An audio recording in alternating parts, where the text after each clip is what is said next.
One in five suffer. Erase the stigma. Brain difference is not a crime.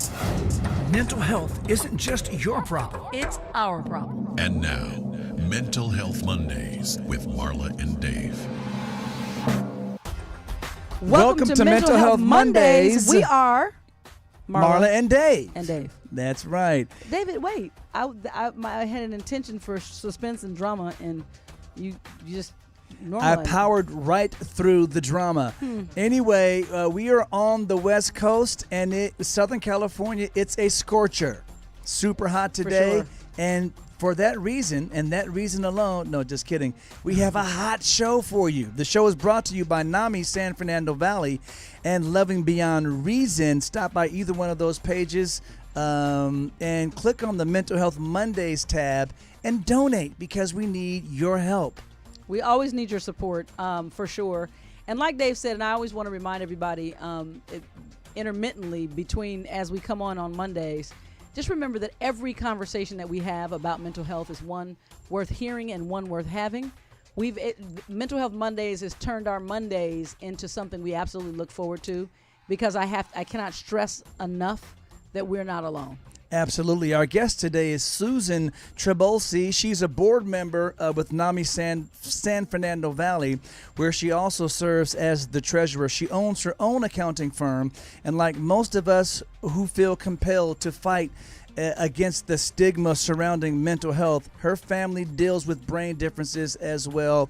And when we come back, we will dive into her story, which is not unlike all of our stories as well, but always another angle with which we can find help and just some guidance in how to deal with some of the issues that you might be dealing with. So anyway, when we come right back, our guest will be Susie Traboulsi.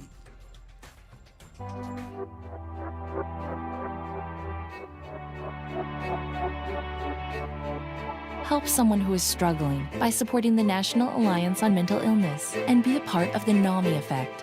Hope starts with you. Hey guys, listen up. Learn something. I'd like to jump in because Dave is usually the name repeater master, but I want to make a small correction. It's Susie Traboulsi. Yes, we welcome Susie Traboulsi. Ladies and gentlemen. Thank you. So I'm very interested to jump into your story. I mean, we're going to do this notebook style. So we're going to start. We're going to go from forward to backwards. So I met you when I was coming into board meetings as a member at large for NAMI San Fernando Valley. Correct. Yes. I remember you. Right. So we tend to get to the last segment and then talk about how someone found NAMI. And I want to start there because I know that your presence with NAMI is super instrumental. What is it that you do for NAMI San Fernando, or NAMI, the NAMI organization? Well, it started back in, I was actually researching my emails right before I came in. I reached out to Jim Randall around the 2012, 2013. Took his class.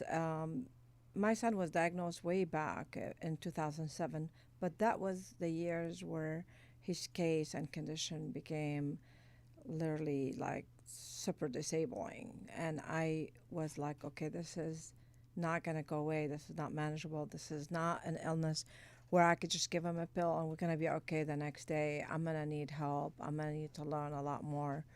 So I started, which I'm hoping where a lot of people do, is take classes, reach out to their local centers for information, for help, for guide.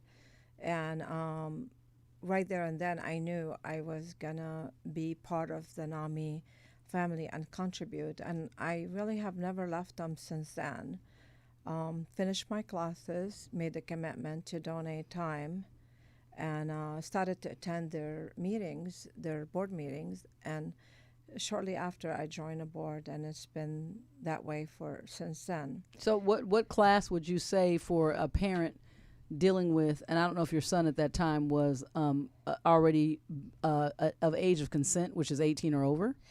My son was diagnosed as the typical book case, which is about 19 and a half Okay. for a male. I think It usually is 18 to 20. 25. Yeah, for girls a little later. Yeah. But 19 and a half, he's just simply collapsed. Right. We went from perfect, nothing is wrong, amazingly active, very successful young kid, to here I am. I'm going to Right. be sick for the rest of my life.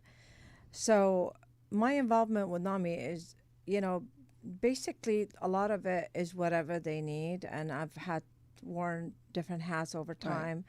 But since I am in the financial world, I own an accounting office, and I've been in a Valley Village for 20-some years. Wow. So it tends to kind of always shift there. Is sort there of. is there a particular class that stands out for you, Susie, that you would recommend to a Absolutely. parent? Family to family class.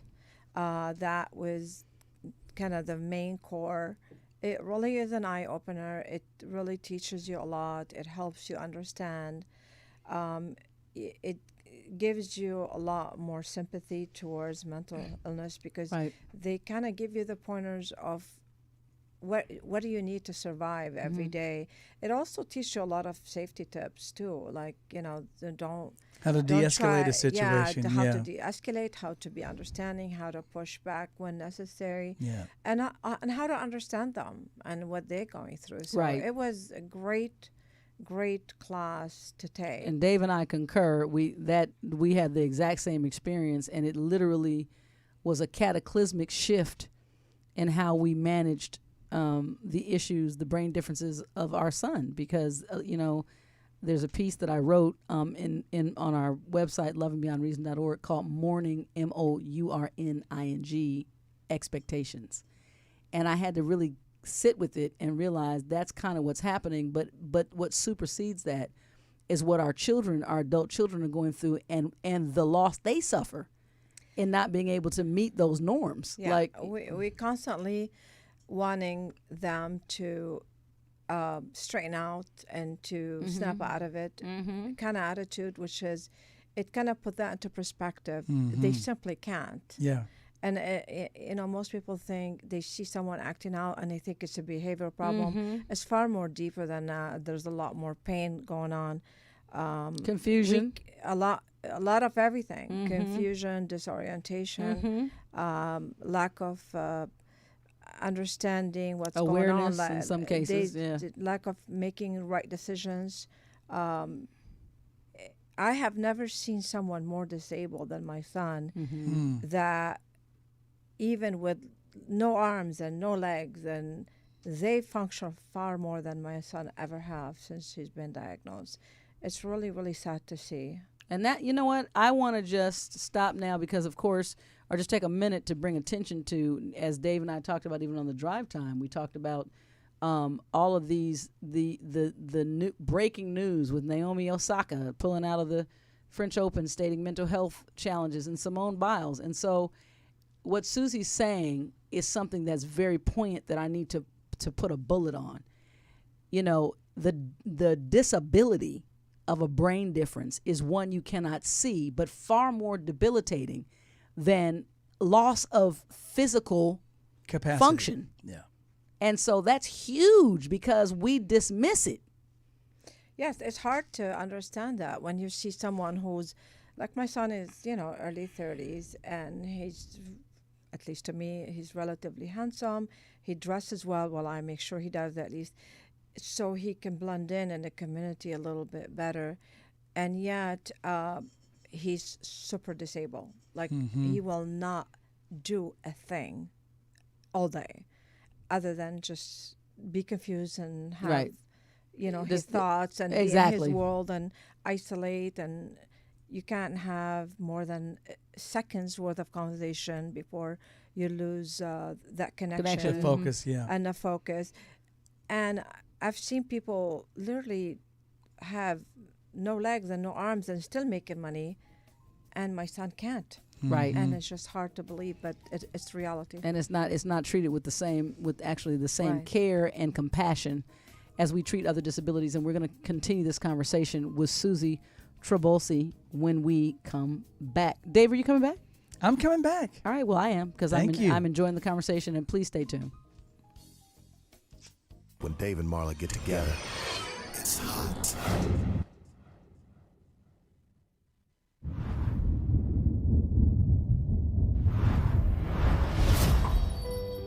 You may not realize it, but these words, often used to describe someone with a mental health condition, can be very harmful. In a country where 1 in 5 people are affected by a mental health condition, it's time for all of us to step up and change the conversation. Just because someone's struggle isn't obvious on the outside doesn't mean they aren't hurting on the inside. We need to see the person, not the condition. Join with me, pledge to be stigma-free.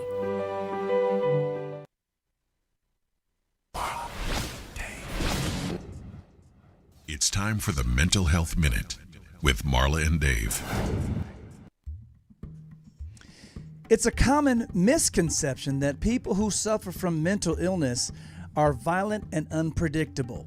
Here are the facts. According to Mental Health Gov, the vast majority of people with mental health problems are no more likely to be violent than anyone else. In fact, most people with mental illness are not violent, and only 3% to 5% of violent acts can be attributed to individuals living with a serious mental illness. People with severe mental illnesses are actually over 10 times more likely to be victims of violent crime than the general population. You probably know someone with a mental health problem and don't even realize it, because many people with mental health problems are highly active and productive members of their communities. Maybe it's about time to reconsider how we think about mental illness and the people who suffer with it. This message is brought to you by Mental Health Mondays with Marla and Dave. David is a thinker. I never do anything without thinking about it first. Marla is a feeler. I basically wear my personality on my sleeve. But when Marla and Dave get together, it's like a match dancing with a firecracker.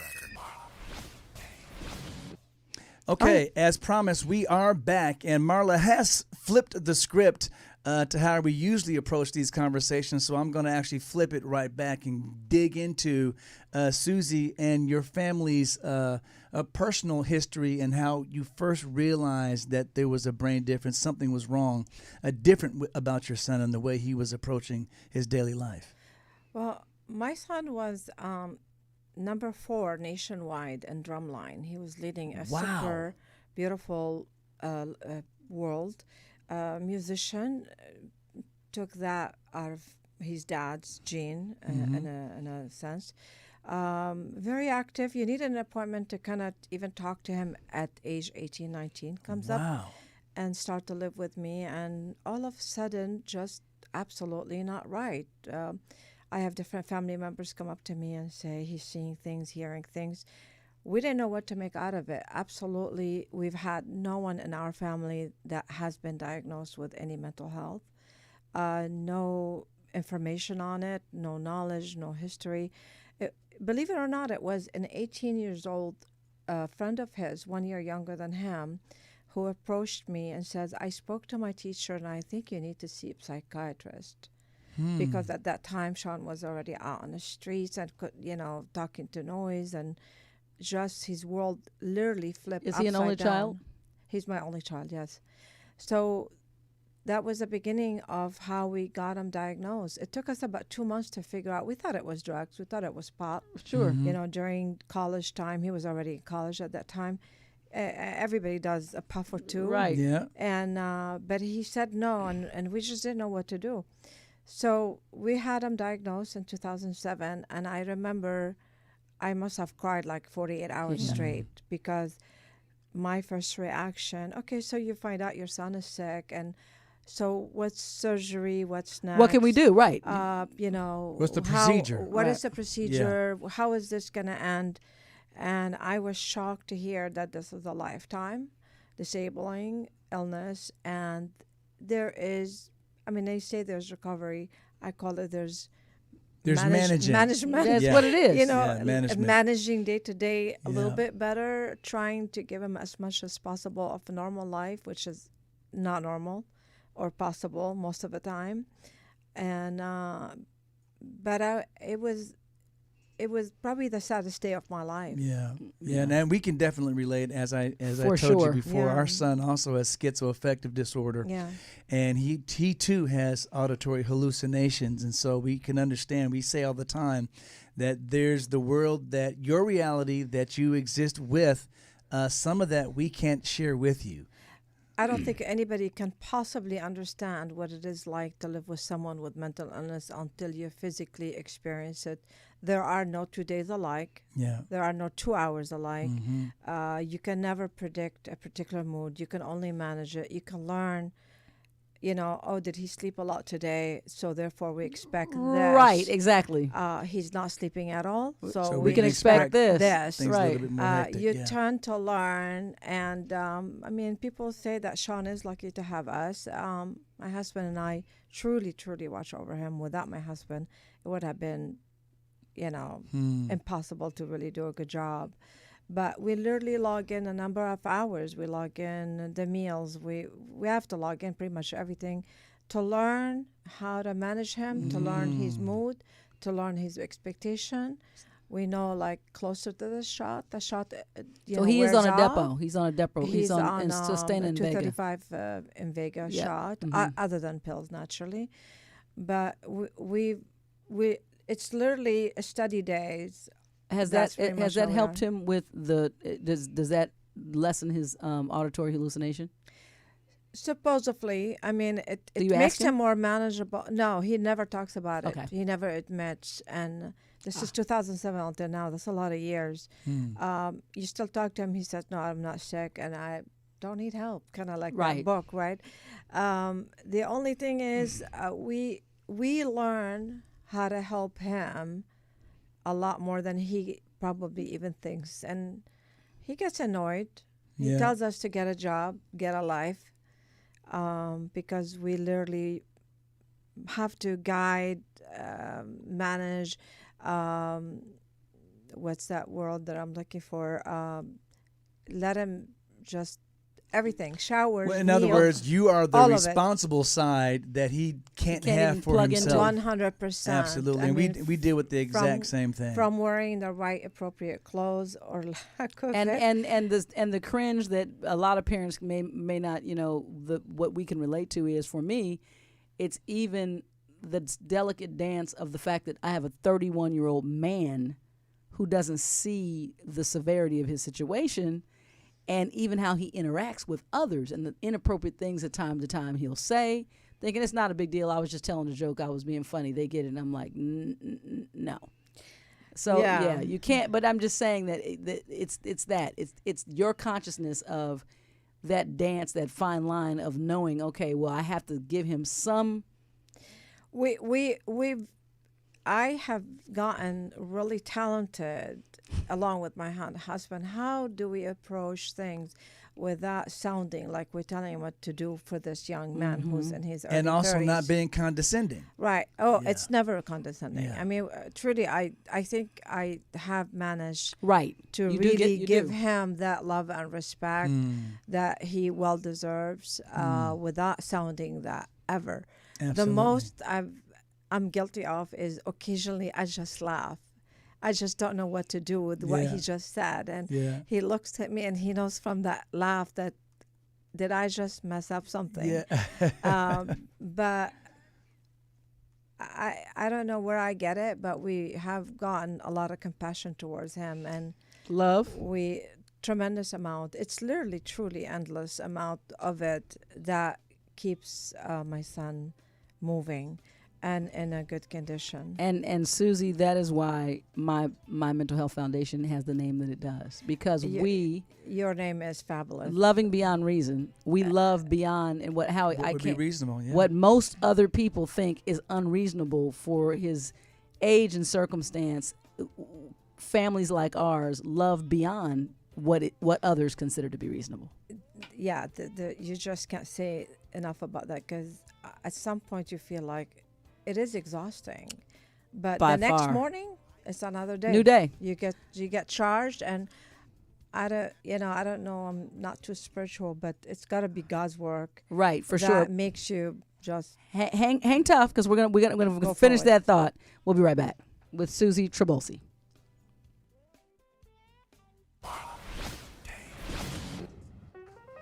The fun music indicates what, Marla?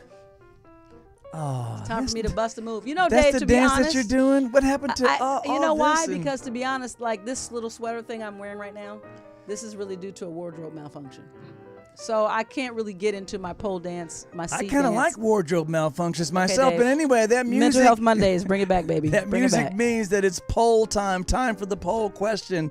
The poll question last week was, what percentage of the adult population in the United States suffers from mental illness? Your options were 11%, 18%, or 23%. And our guest last week chose one of the selections. We're going to give our guest this week a chance to pick one of those three options, multiple choice. Susie. The question again, what percentage of the adult population in the U.S. suffer from mental illness? Either A, 11%, B, 18%, or C, 23%. Well, I have to. If it's severe or minor. If it's severe, probably on the low side. Susie, No, we're not as just- specific as you. We're not breaking it down like I that. would have Just to suffer say, from mental illness. I'd have to say hopefully 11, because, gosh, that's a very painful illness. Unfortunately, this number that I'm going to give you, the number is 18%, and that's pre-COVID. So with all the stress that the pandemic has put on society, I'm sure that number is a little bit higher now. But Marla, what is the question? I think Scott, by the way, did actually. He guessed it did. correctly. He was 2 for 2 last week. So, Susie, we're going to give you another one. You ready? Sure. All right. How much money does the global economy lose every year due to depression and anxiety? A, 500 billion. Ouch. B, 1 trillion. Ouch. C, 2 trillion, all in U.S. dollars. Okay, money lady, give it a shot. We won't know till next week, but try it. I would have to say B. A trillion? 1 trillion. No. Yeah, Yeah, that's that B. is the 1 So trillion. You're saying it's B, yeah. 500 billion, 1 trillion, or 2 trillion. Yeah, there's got to be more than that. Yeah. More than 1 trillion. Yeah, so, and that is the economy loses that due to depression. And that really just says to us we have so much more work to do to take care of our mental health and our mental wellness and to help others do the same. And we've got. No, I was just going to say, we got an answer from Susie, and be sure that you cast your vote on our social media. You can find the questions and vote.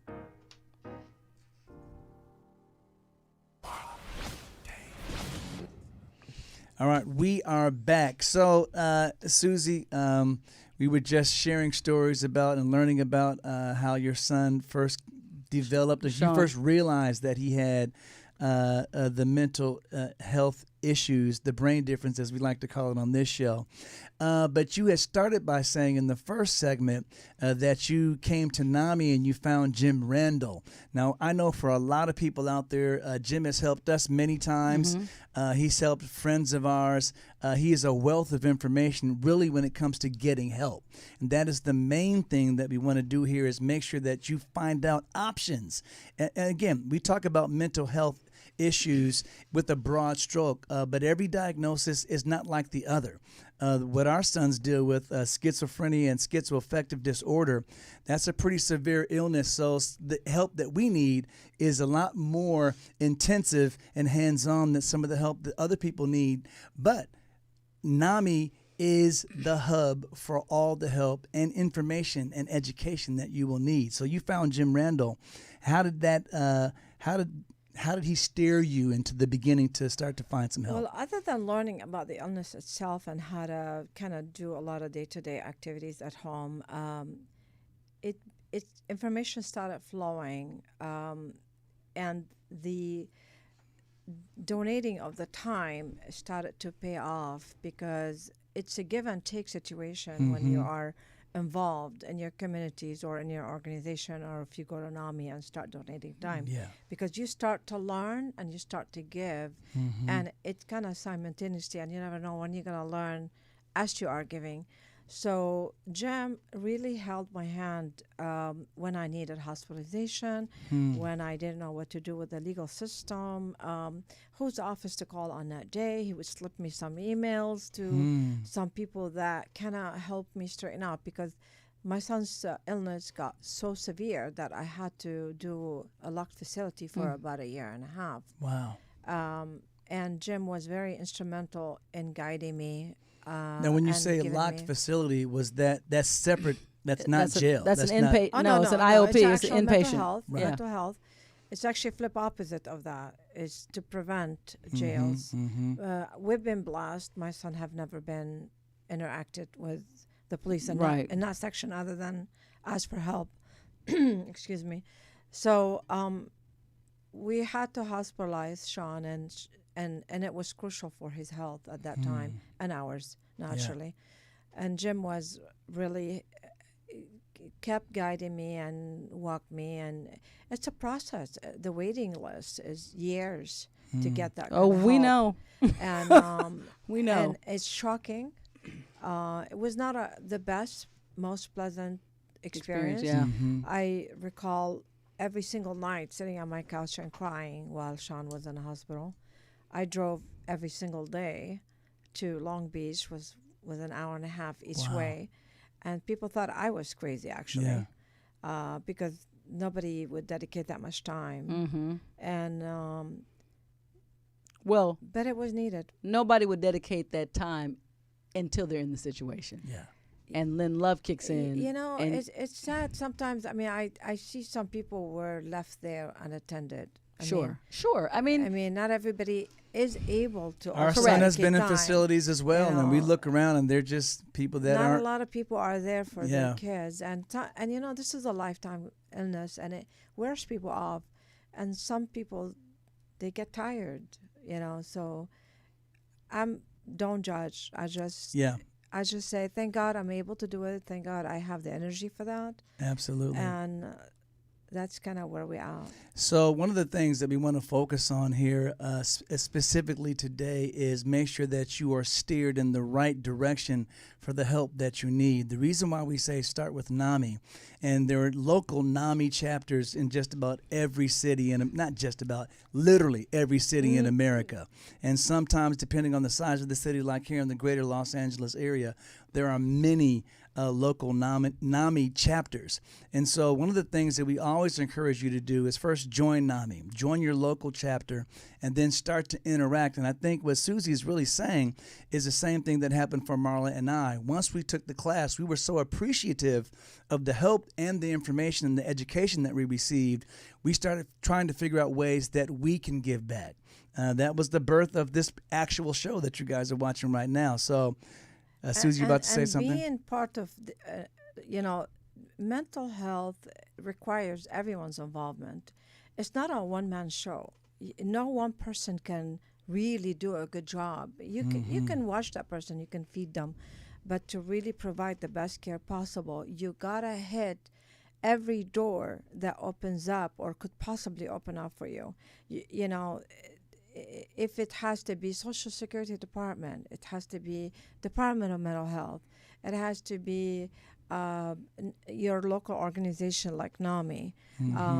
Ask for help, and the more you learn, the more you engage, the more you'll be better off, and you'll realize there is help, but it's a broken system. it is absolutely. It's a broken And, system. I recall clearly when my son was in the hospital, and that's my aha moment. Yeah. I would ask, there's got to be something else. This cannot be where my son is in a locked facility with a lot more severely ill than him. He's not getting better. He's actually deteriorating because the environment is hostile. Yeah. Is not calming. There's nothing relaxing. There's no birds. There's no green. And you're a locked facility. So Absolutely. Susie, hold that thought right there. We're coming to a close, but when we come back, we want you to finish that and also give your final words of your best split second of help for somebody who is in your situation. Your parting word. We'll be right back. Bad. Worthless. Don't trust them. They'll hurt you. You're worthless. It's pointless.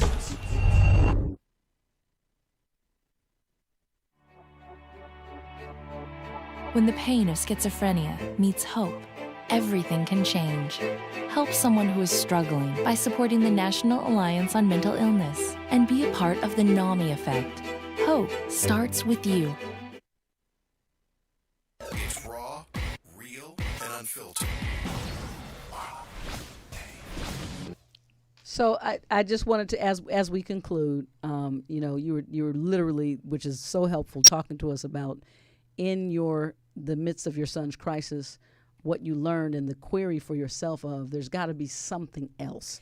I went to a seminar with as a board member, and it was actually a convention, a California State Convention, and where you meet and talk about all these topics. And it's great because it tells you what's out there, what's new, what's coming up. And I heard someone saying, hey, you can ask for, have a worker that comes into the house and watch him. And I'm like, oh, my God, I can have my son A back. caregiver, right. I can have, the things I cannot do because you need a dedicated person Right. to him. If that's possible, if the government allows and extend that help to mental illness, not just to a physically disabled individual, then my problems, I saw the light. Right. I said, this harsh condition that saved his life at the hospital is no longer what he needs. Right. So with that, I learned, I followed up, and I was shocked to know that social workers, Department of Mental Health, had no clue. Wow. That it existed. And they were shocked when I got that help. Well, Shocked. Once again, the love of a parent who refuses to give up, driven by love. Ladies and gentlemen, we have, unfortunately, I always feel like we're always just really scratching the surface, but what comes up in this itch is satisfied for the moment with information from our guest, Susie Just get Traboulsi. help. Susie, look into your mic and inspire somebody with a parting thought. Don't be shy to ask for help. It takes a community. It takes a lot more than one person. It takes everybody involved to keep mentally ill people healthy. Get involved in your community, donate, learn, engage, and help is there. And before we go right quick, where would you like to see resources funneled? Because you do finances for NAMI. So right quick, if you can give us just a couple of places that you would love to have support, financial support, resources given. NAMI does a really good job at trying to, we need workers, really. Volunteers. We need So donation of time is actually... Donation of time is very crucial, but also hiring help is just as, that way we can run more systematic. Got it. And there you have it, ladies and gentlemen. If you want to help out, donate your time. Like we said, And join your money. and your money. So we can hire people. Absolutely. We need all the above. We need you. Please help us. We'll see you next week. Our guest has been Susie Traboulsi. We will see you next week on the next Mental Health I will Mondays. not let Dave change her name. It's Susie. Thank you so much. Thank you. Thank Thank you. you for having me.